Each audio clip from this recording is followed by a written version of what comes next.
Nighthawks. Welcome back to another episode of MHS Behind the Curtain. I'm Hunter Holley, and today I am joined by Mr. Brennan, who serves in campus ministry, sophomore football coach, and varsity bowling coach. So, Mr. Brennan, thank you for coming today. It's my pleasure. Thank you for having me. So my first question for you is, can you tell us about your time as a student at Marist? Time as a student at Marist, I was here in the late 90s. Really good people. Some of my teachers are still here today, people like Mr. Nicholson and Brother Rich. It was very fraternal. It was all guys, so a very different environment than you're used to, but fun, a family atmosphere, and just a place I really enjoyed coming. So, as your time as a student, did you ever think you would come back to Marist and be a part of campus ministry? No. If you had told me that I would come back here, I would not have believed you. It was not part of the plan. It just worked out that way.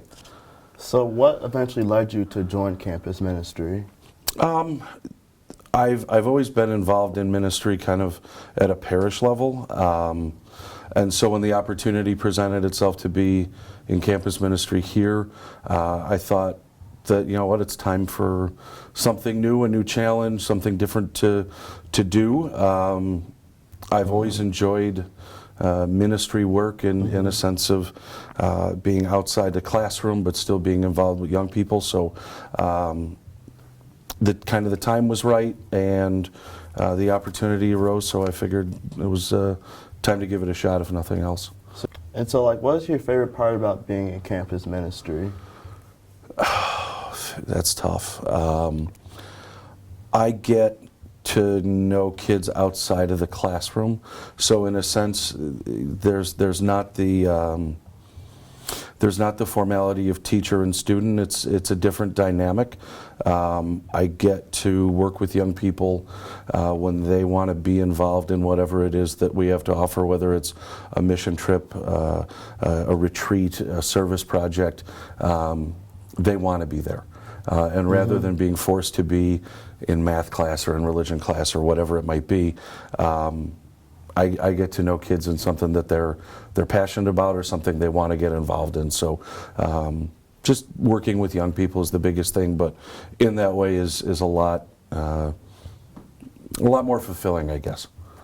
Okay, and can you tell us more about your role in campus ministry? Sure. So my role is the same as everybody else. I run the boys' Kairos retreats. I think that's the big difference. I'm responsible for coordinating mission trips, but I'm involved in a lot of the service opportunities that we're putting together, whether it's the Thanksgiving drive coming up, which is a plug, or our Christmas drive, which will be coming up, to planning masses, prayer services, different prayer opportunities, the year-level retreats as well. So we all pitch in and help out with everything that's going on. Like I said, the only real difference for me, as opposed to Miss Stapleton or Miss Madonia, is the boys' Kairos component. And so you talk about how in campus ministry you guys plan masses. Could you tell us more about what goes into the planning of the mass?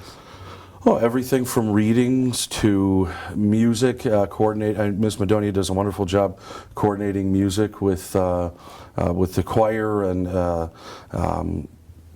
technology in terms of having the worship aid up on the screen in the gym, coordinating Eucharistic ministers, where people are going to sit in the gym, when they should be called down to the gym. So there's all the moving parts and pieces that you see. Somebody in campus ministry has had either a large or a small role in that. And so I was just curious about this, but what goes into the morning prayer that you say every morning? Well, the province, the Marist Brothers in the U.S., they have a form for us with intentions and who we're praying for that day. So the first part of every prayer that you hear in the morning, that's the same in every Marist school in the country. So when we pray for, like this morning, it was St. Joseph's in Montvale, New Jersey. every other marist school in the country is doing the same thing. And then I try to find just a different prayer each morning, something that strikes me. Sometimes jot something down myself, whether I find it, and I have a few prayer books, and I try to have something just brief that will evoke a little bit of thought, or maybe something that I hope will connect with young people. So I try to keep it short, but hopefully still poignant. Yeah. And then, like, how important do you think it is to start our day off with the daily prayer? No, it's critical. It's who we are. Personally, it kind of sets the tone for my day.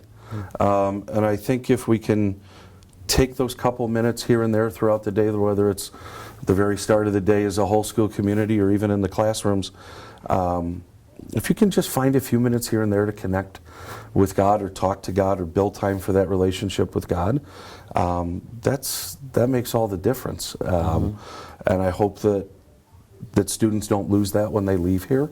Prayer is a great thing, and the reason I try to find a variety of different prayers is I think prayer looks different for everybody, right? And so my hope is that something that I can find connects with somebody every day.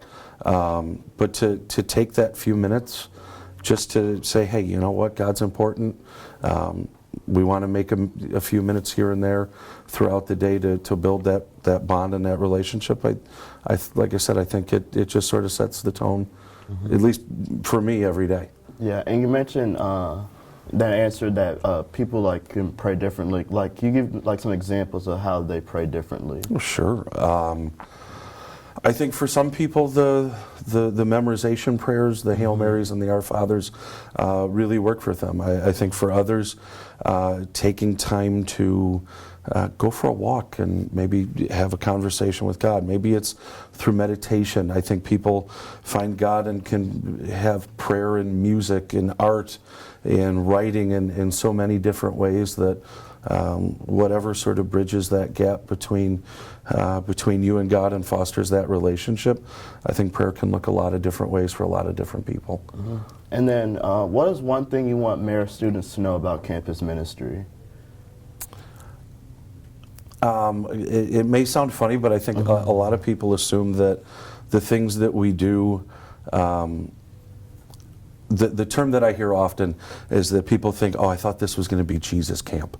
And I think we take a more realistic approach to faith and working with young people, that we're not trying to be pushy or whatnot, that our events are, yes, they are centered around a relationship with God, but I think they're approachable. I think they're fun.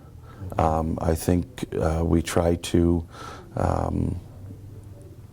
meet people where they're at and not try to shove anything in anybody's face. So I guess I just hope students hope that, or understand that